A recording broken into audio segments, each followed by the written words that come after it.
Thank you for joining us. I'm Sarah Horbacewicz, and here are some of the top stories that we're following this evening. More people are watching women's sports. We'll tell you how one local organization here in Arkansas is supporting more fans for women's basketball. And it's been 29 years since the disappearance of Morgan Nick. We're going to take a look at the unsolved case that's haunted Arkansas for decades. And still ahead, the Miracle League of Arkansas is hosting their 4th annual burger competition. We'll explain the reason behind the event coming up. Thank you for joining us this Saturday evening. I am Sarah Horbacewicz. Now, as storms start to roll into central Arkansas, we're still holding on to that sunshine, and we're going to bring in meteorologist Simone Thomas. Simone, is it going to be a stormy rest of the night? Well, portions of central Arkansas are already starting to see some of those storms. The good news is we don't have any active severe thunderstorm warnings at the moment. We just saw one get canceled for portions of Perry into Faulkner and Conway County. So right now, just a few strong thunderstorms impacting north central Arkansas. We're going to zoom in a bit. You see those two storms right now producing some hail and some wind gusts up to 50 miles an hour over towards the west in the River Valley. Some more storms that'll be moving east, southeast through the evening into more central Arkansas. But here's just some of the hail you see. The leftmost storm producing penny to quarter size hail. That storm just south of Valonia producing around penny size hail, which is why they've downgraded it from severe thunderstorm warned storms to just stronger thunderstorms. But we'll be keeping an eye on that potential through the evening because much of central Arkansas, including west central Arkansas and east central Arkansas, under a severe thunderstorm watch until 10 o'clock. All of this following a cold front moving through the state, and as it moves south, it's going to bring in some drier air and some cooler temperatures to give us a better work week ahead. We'll be talking more about what that looks like in that 7-day outlook, so make sure you stick around.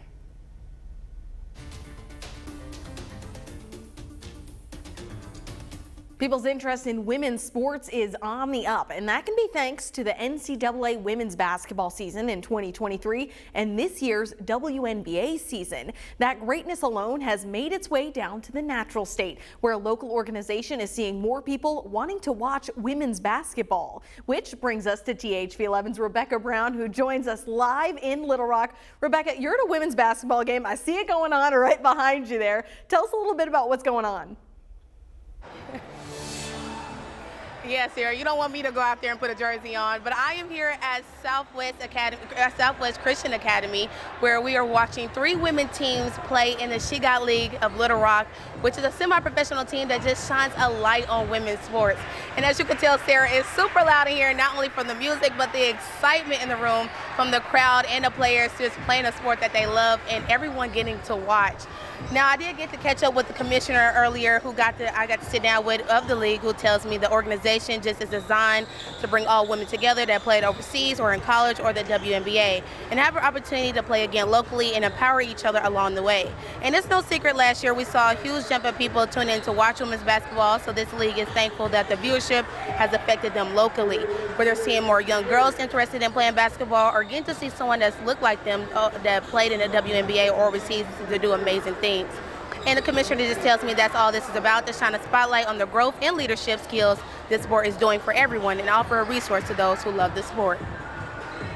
Just to give them the opportunity to continue to play basketball. Here in America, you see the WNBA and you got your NCAA, but there's also so many different leagues for women to play. We're one of the premier leagues in the Mid-South with those 6 cities, so it's a big deal. Yeah, a huge deal, and I'm excited to be here myself. I got to watch one of the games earlier that was at 4:30, and it was amazing. Now we got another one coming up at 5:30 that will start here shortly, and just overall that you will get to see tonight at 10. You'll get to hear from some of those players about how this league has affected them personally. Live in Little Rock, Rebecca Brown, THV 11 News. All right, thanks, Rebecca. It looks like a whole lot of fun out there. Can't wait to hear the full story later tonight at 10. We are still fighting for you, and we are coming to get you. We love you, and we have never given up on you. We are going to bring you home. That's Colleen Nick sending a message to her daughter, Morgan Nick. Today marks 29 years since the disappearance of her daughter. It's an unsolved case that has haunted Arkansas for decades. June 9th, 1995 is when 6-year-old Morgan was playing with friends at an Alma baseball park. That would be the last time she was seen. Back in 2023, a docuseries on Hulu called Still Missing Morgan brought new attention to the case. And last year we spoke with Morgan's mom about the series and her decades-long search for answers. We decided when we were offered the opportunity to do this documentary, for us it looked like an opportunity to put Morgan's information out there in a different way than it had ever been done, reaching people that have never been reached, and giving us the chance to solve Morgan's case and to bring her home. As of right now, the case is still being investigated by both police and the FBI.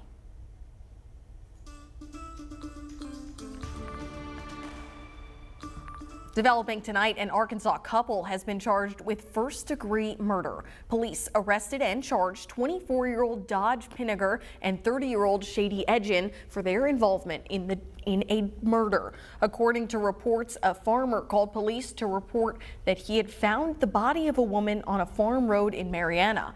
Last month, the Lee County Sheriff's Office asked Arkansas State Police to investigate the homicide of a woman later identified as 30-year-old Ashley Monroe of Lexa. And a heads up for people in North Little Rock, officials at Camp Robinson are asking everyone to be prepared for some loud noises and possibly even feel some vibrations. Training is set to start today and expected to last through Tuesday. The military center wants to make sure that everyone knows ahead of time so no one gets frightened or caught off guard.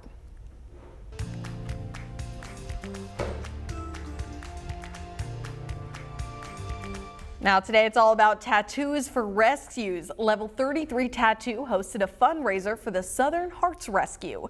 Today was an opportunity for folks out in the community to not only get a tattoo, but help donate to a good cause. Oh, everything today is all donations, is cash only. It's everything that goes in, the proceeds are going straight to them. We're just donating our time and our facility today, so. And they had a full house today and expected to work a very long day with long lines. It's been bad since COVID. Donations have been super low, but the need for animals to come in and be helped and saved and spayed and neutered has not gone down. So we got together, figured out a plan, and you're seeing it. So it's a full house today. It's wonderful. All these funds will be used to pull different animals off the streets and for other services that will need to be done in order to help animals in need. Still ahead tonight, the Miracle League of Arkansas is hosting their 4th annual burger competition. We're going to tell you why in just a little bit. Simone? And there is a marginal to slight risk of some strong to severe thunderstorms through the rest of the evening. We'll be talking about that and what the week ahead looks like in that 7-day outlook coming up right after this break.